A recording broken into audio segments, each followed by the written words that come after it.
Assalamualaikum warahmatullahi wabarakatuh. Waalaikumsalam warahmatullahi wabarakatuh. Apa kabar anak-anak? Alhamdulillah sehat Bu. Alhamdulillah ya. Sebelum pelajaran pada pagi hari ini kita mulai, mari kita belajar atau membaca doa mau belajar terlebih dahulu. Doa mau belajar kita bersama-sama. Berdoa dimulai. Bismillahirrahmanirrahim. Rabbi zidni ilma warzuqni fahma. Amin ya rabbal alamin. Pada pagi hari ini anak-anak masuk semua ya. Nah, sebelum pelajaran dimulai supaya anak-anak lebih semangat, mari kita tepuk semangat dahulu. Silahkan berdiri anak-anak. Ya, kita mulai tepuk semangat. Semangat. Semangat. Terima kasih. Nah, sebelum pelajaran kita mulai, kita baca dulu surat-surat pendek, yaitu surat Al-Kautsar dan surat Al-Ma'mun. Mari kita baca bersama-sama dulu ya. Bismillahirrahmanirrahim. Inna a'tainakal kautsar fasholli li rabbika wanhar. Inna sani'aka huwal abtar.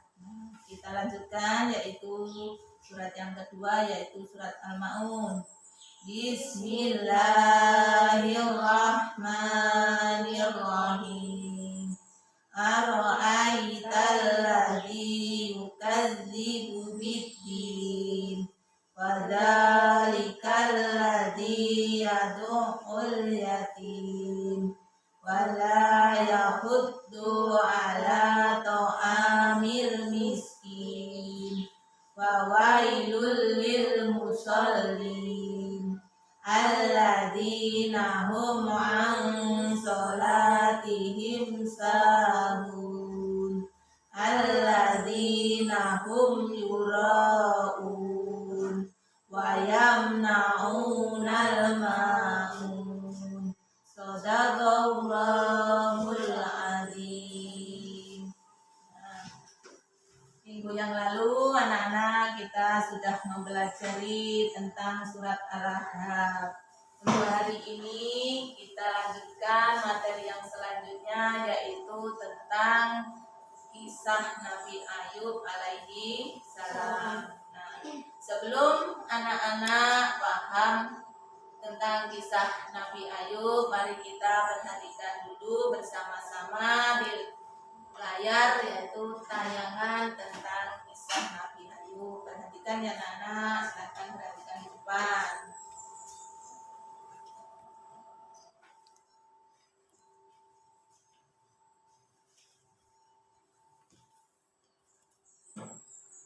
Ini tayangannya, perhatikan di sini ya. Pada suatu hari, nah, apakah kalian tahu cerita tentang Nabi Ayub? Lupa. Ya, perhatikan di sini, perhatikan tayangannya, perhatikan depan. Nah, pada suatu hari para setan mengadakan rapat. Dalam rapat tersebut, para setan sepakat untuk menjerumuskan Nabi Ayub alaihissalam. Lalu, para setan segera menghadap Allah guna meminta izin dengan mulut manisnya. Setan berkata bahwa Nabi Ayub itu sangat licik. Ia selalu menyebut dan mengagungkan nama Allah karena kekayaannya. Jika ia jatuh miskin, pasti tidak akan melakukan lagi. Nah, perhatikan selanjutnya. Kemudian Allah mengizinkan setan untuk menggoda Nabi Ayub. Para setan lupa kalau Allah memiliki sifat maha mengetahui segala hal. Nabi Ayub adalah utusan Allah yang taat, tabah, dan sabar. Akhirnya Nabi Ayub pun pun jatuh miskin. Hewan ternaknya mati satu persatu, tanamannya semuanya mengering. Akan tetapi semua yang dilakukan setan tersebut sia-sia. Melainkan Nabi Ayub tambah dekat dengan Allah. Nabi Ayub sadar bahwa yang dilakukan setan adalah ujian yang diberikan oleh Allah Subhanahu wa Ta'ala. Setan benar-benar dibuat kesal dengan sikap Nabi Ayub yang tidak ikhlas dan sabar menerima cobaan dan ujian yang datang. Ya.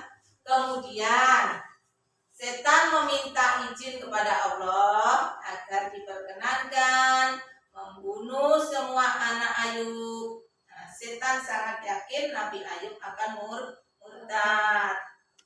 Selanjutnya anak-anak ya, setelah Allah mengizinkan maka rumah anak Nabi Ayub rubuh, tak seorang pun yang selamat. Kemudian Nabi Ayub menerima musibah tersebut dengan sabar dan ikhlas. Lalu berkata, bagaimana katanya? Allah Tuhanku yang memberi dan mengambilnya. Segala puji baginya. Nah, ternyata keteguhan hati Nabi Ayub alaihissalam tidak tergoyahkan. Allah mengizinkan ketika setan akan menguji Nabi Ayub dengan penyakit kulit, bercak-bercak merah, gatal dan mengeluarkan nanah. Bau yang menyengat membuat orang-orang menjauhinya. Karena apa? Karena takut ketularan penyakit yang diderita oleh Nabi Ayub tersebut. Akan tetapi Nabi Ayub tidak tergoyahkan sedikit pun keyakinannya. Setan benar-benar dibuat kesal olehnya. Pada saat itu juga setan teringat dengan cara untuk mengeluarkan Nabi Adam. Bagaimana caranya? Kemudian setan segera mempengaruhi istrinya. Dan usahanya berhasil. Bagaimana kok berhasil, Bu? Istri Nabi Ayub meminta kepada suaminya untuk memohon pertolongan kepada Allah Subhanahu wa Ta'ala. Nabi Ayub menjadi sedih karena istrinya akan meninggalkan dirinya. Sebagai hamba Allah yang taat, Nabi Ayub berdoa tidak henti-hentinya ya, agar tidak dipermainkan oleh setan. Pada suatu malam Nabi Ayub berseru kepada Allah. Bagaimana seruannya?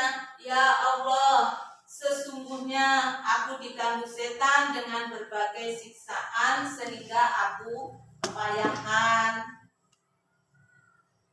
Allah mendengar seruan Nabi Ayub alaihissalam. Sudah cukup ujian yang diberikan kepada hambanya yang sangat patuh. Oleh karena itu Allah berfirman agar Nabi Ayub menghentakkan kakinya ke tanah. Dan saat Nabi Ayub menghentakkan kakinya ke tanah,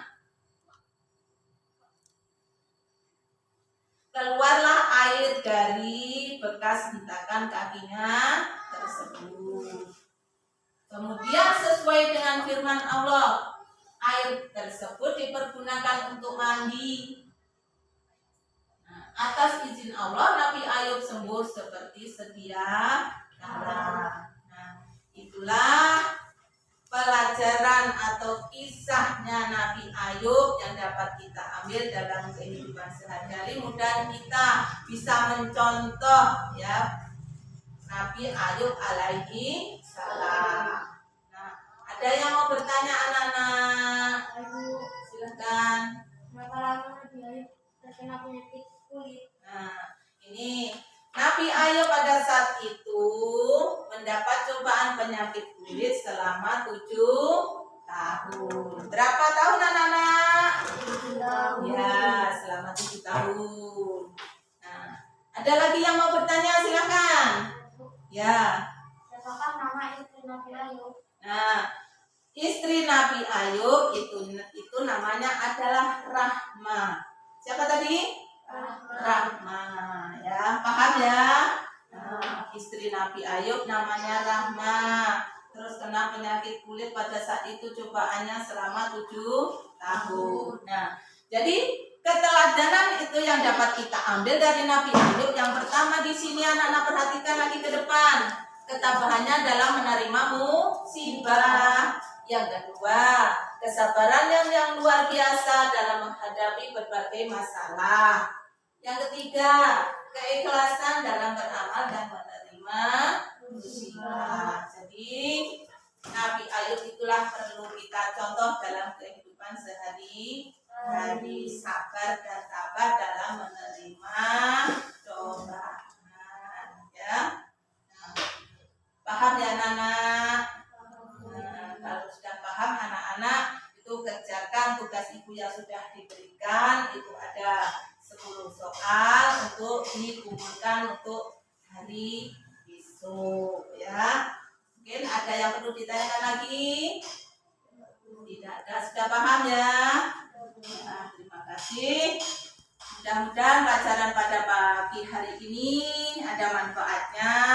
Kita akhiri dengan lafaz hamdalah. Alhamdulillahirabbil alamin. Saya akhiri. Wassalamualaikum warahmatullahi wabarakatuh. Waalaikumsalam warahmatullahi wabarakatuh.